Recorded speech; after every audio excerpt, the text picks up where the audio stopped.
आइए दोस्तों, कर्नाटक चुनाव के संदर्भ में बात करते हैं। जिस तरह से कर्नाटक चुनाव को भाजपा जीतना चाहती थी, उसके मंसूबों में वहां की जनता ने पानी फेर दिया, क्योंकि वो वहां की 40% भ्रष्टाचार की सरकार का जो मुद्दा कांग्रेस ने उठाया वो लोगों को समझ में आया।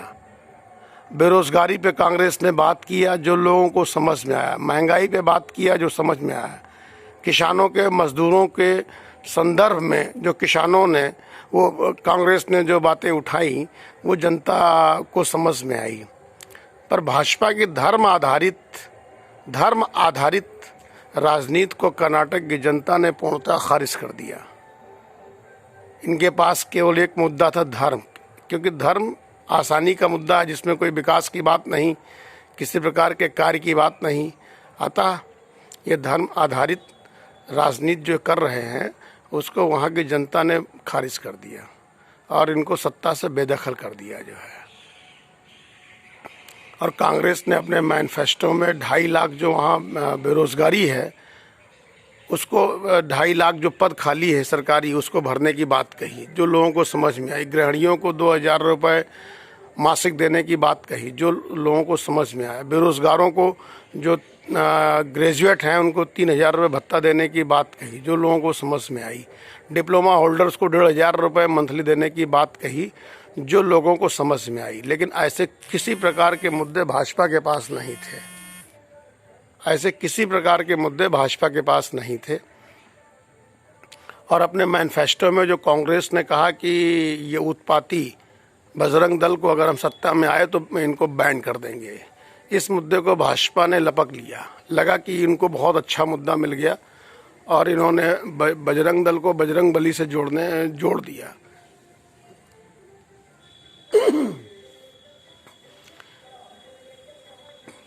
कि अब कांग्रेस जो है बजरंग बली को ताले में बंद करना चाहती है, जबकि बजरंग दल से और बजरंग बली का कोई रिलेशन नहीं है। बजरंग बली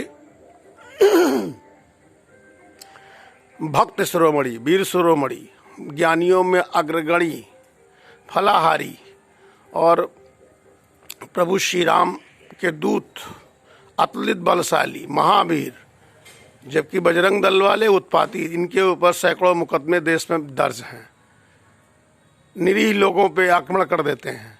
ऐसे में बजरंग दल को जो बजरंग बली से प्रधानमंत्री मोदी जी ने जोड़ा, उसको लगता है कि बजरंग बली को रास नहीं आया और बजरंग बली नाराज हो गए। स्वाभाविक भी था, नाराज भी होना चाहिए था। ऐसे में इनको करारी हार का सामना करना पड़ा। इन्होंने कहा कि जो कि हम चुनाव आयोग के दिशा निर्देश के खिलाफ है कि कोई भी धर्म आधारित वोट मांगे। इन्होंने कहा बजरंग बली का नाम लेकर के आप ईवीएम का बटन दबाइए। प्रधानमंत्री को ये शोभा नहीं देता है कि चुनाव आयोग के निर्देश का इतना बड़ा उल्लंघन अगर देश का प्रधानमंत्री ही करते हैं तो फिर किससे अपेक्षा की जाए कि चुनाव आयोग ने क्या इनको नोटिस भी जारी नहीं किया कि आपने धर्म आधारित वोट कैसे मांगा जो है, इसका कोई जवाब भी नहीं मांगा जो है। तो एक क्वेश्चन उठता है चुनाव आयोग पर भी जो है।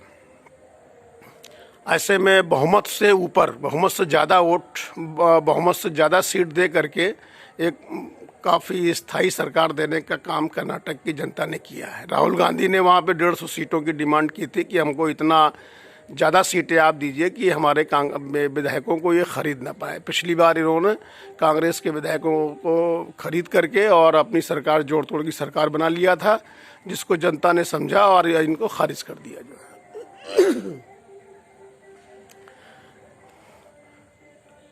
तो ऐसी स्थिति में जनता ने वहाँ समरसता पे वोट दिया है, भाईचारे पे वोट दिया है। पूरे समाज के बीच में एक प्रेम का संदेश होना चाहिए, जिस आधारित वोट दिया है और धर्म आधारित नफरत की राजनीति को खारिज कर दिया है जो है। तो ऐसे में मतलब कहने का मतलब ये है कि एक सामान्य पुरुष जो कि बजरंग दल के लोग हैं, उनको हनुमान जी से जोड़ने का दुस्साहस प्रधानमंत्री मोदी को नहीं करना चाहिए। इतना भी उनको नहीं पता है कि एक मनुष्य जो है वो हनुमान जी के या भगवान के बराबर कोई नहीं हो सकता है जो है। हनुमान जी के लिए क्या कहा गया है, कनक भूधराकार शरीरा, इतना विशालतम शरीर, और मनुष्य का तो 1 इंच शरीर कोई अपना नहीं बढ़ा सकता। ऐसे में बजरंग दल वाले बजरंगबली के बराबर कैसे हो सकते हैं जो है। तो कहने का मतलब ये है कि कितनी नैतिकता बजरंग दल में है।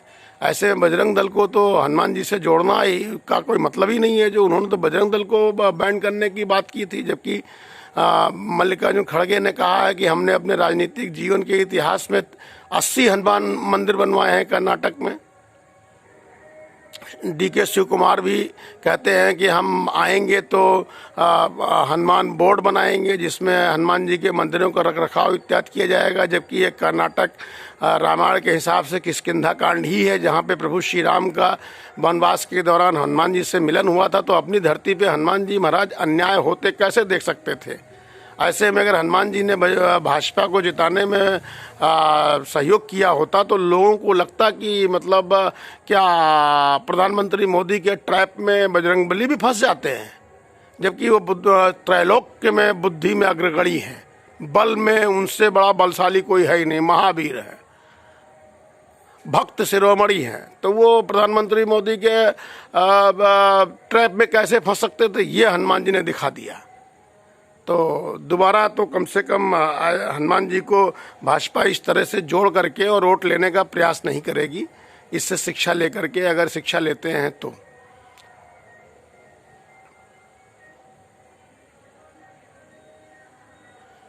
तो ऐसे में कांग्रेस को कर्नाटक में बहुमत से ज़्यादा सीट दे करके कर्नाटक ने भारत देश को एक दिशा निर्देश देने का कार्य किया है कि भाजपा की महंगाई, बेरोजगारी और जो इनका भ्रष्टाचार की सरकार है, ऐसी सरकारों को उखाड़ फेंकने के लिए जो है अब भारत की जनता को वोट करना चाहिए। ये मैसेज जो है कर्नाटक की जनता ने दिया है जो है।